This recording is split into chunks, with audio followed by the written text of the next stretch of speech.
Waalaikumsalam warahmatullahi wabarakatuh. Oke, selamat siang semuanya. Siang. Bagaimana kabarnya siang hari ini? Alhamdulillah. Luar biasa, Allahu Akbar gitu ya, Masya Allah. Baik, setelah kita memulai perkuliahan tadi diawali tadi dengan tentunya terbiasa kita awali dengan bertadarus, mengingat kembali kepada Allah bahwa proses yang teman-teman lakukan hari ini adalah bagian dari ibadah, dan kita masuk hari ini pada materi ragam bahasa ya.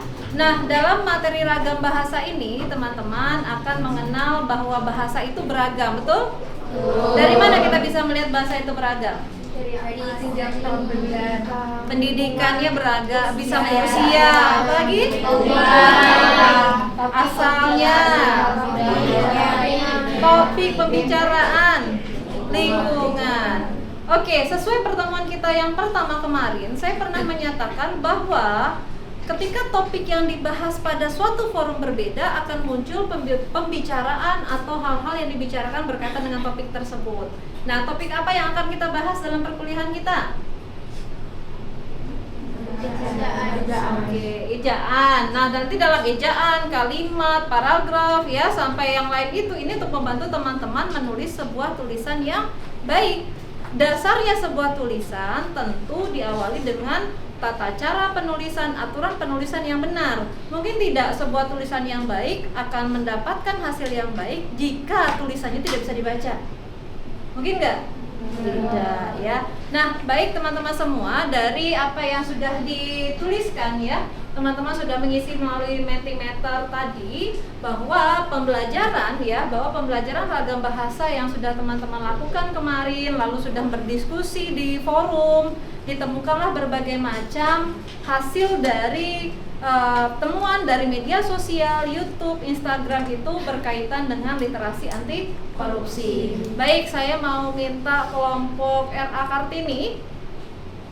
RA Kartini siapa yang bisa mewakili? Ya, saya ada kelompok RA Kartini, bisa ke depan dulu.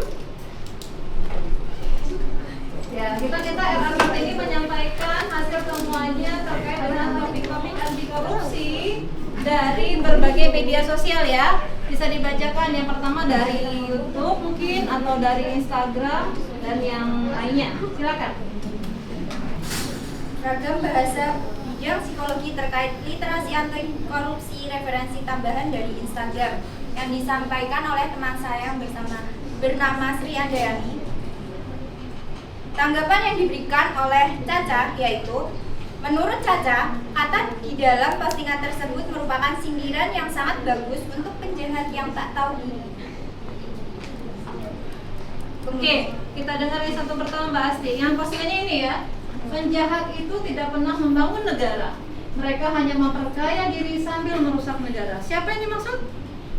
Koruptor. Kita lihat di sini muncul sebuah di sini teman-teman sedang melakukan berliterasi, mencari ide dari berbagai media sosial bahwa ternyata literasi anti korupsi dapat kita buat dalam unggahan di media sosial dalam bentuk postingan-postingan yang bisa mengajak pembaca bahwa mereka, si para koruptor itu tidak lebih dari seorang penjahat. Mereka tidak pernah membangun negaranya, hanya memperkaya diri sambil merusak negaranya.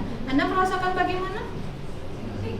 Merinding ya. Secara psikologis apa yang sedang diajarkan ini? Nah ya, sebagai calon psikolog, apa yang bisa kalian arahkan ke sini secara keilmuan?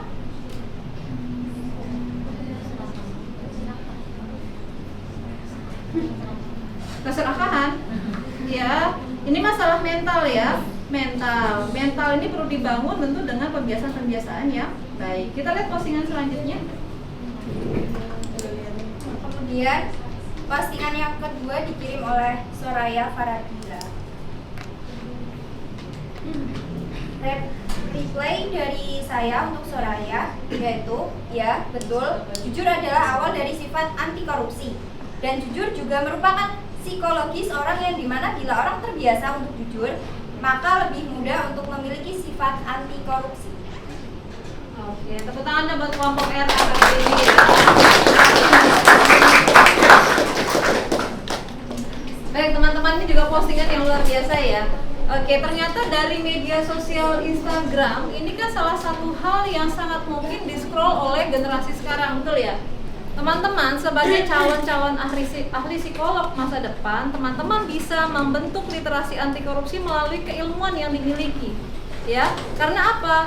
Mental koruptor itu sebenarnya dibangunkan karena kondisi kejiwaan yang saat itu belum siap menerima kondisi yang dialami. Karena terkadang kalau kita pernah mendengar cerita itu, koruptor muncul dikarenakan apa? Tuntutan dari keluarga. Si bapak tidak bisa membendung keinginan anak dan istri yang pengen hidup mewah, atau dahulunya sudah terbiasa hidup mewah, sekarang dengan kondisi yang tidak memungkinkan akhirnya melakukan segala cara. Nah, hal ini ternyata si koruptor ini bisa jadi masalah yang muncul karena berbagai faktor kan.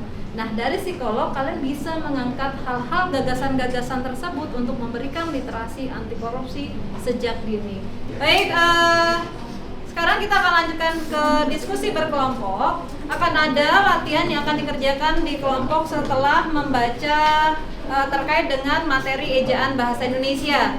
Silakan teman-teman masuk ke e-learning. Sudah ada tautan Canva yang saya berikan di e-learning. Di situ ada penjelasan singkat terkait dengan ejaan yang tadi memuat aturan terkait dengan huruf, pembentukan kata, dan tanda baca. Namun sebelum itu, teman-teman akan disampaikan penjelasan mengenai sejarah ejaan bahasa Indonesia.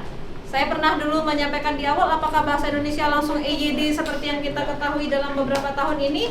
Tidak. Ejaan pertama kali muncul sejak masih berbahasa Melayu, namanya ejaan Van Ocean.